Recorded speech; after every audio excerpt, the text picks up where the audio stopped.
My childhood was fantastic. I grew up in Sabah, in Kota Kinabalu, fantastic small town. Mum used to take us to the beach every other day.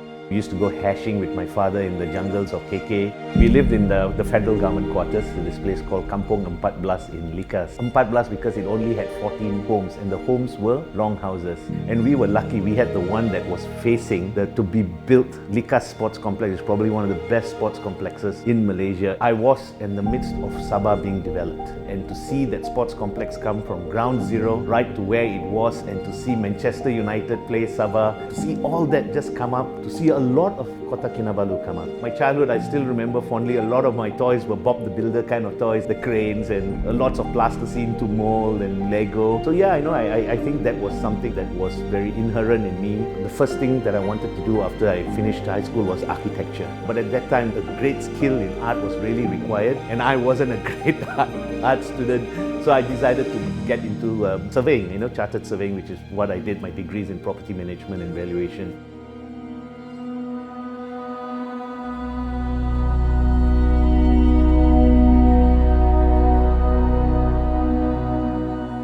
We started the business January 14, 2002. When we studied the industry, what we actually realized was there was a trust deficit among real estate agents. Things like absconding with the earnest deposit, or showing property A but actually selling property B, or over-promising the tenure of the land, it was leasehold and they say it was freehold. How do we mitigate this trust? The first thing that I actually did was come up with a lookbook on how we should dress. I think it's the first point of contact of anybody is the visual part of it, that they can trust this person, that he or she is a professional, and I want to do business with them. We are one of the more prominent Malaysian-owned integrated property companies. We have a brokerage arm, which what the business started. Our estate agency was the base of the business. And over the years, as we grew and we built good skill, we then decided to get into the valuation business and the property management business.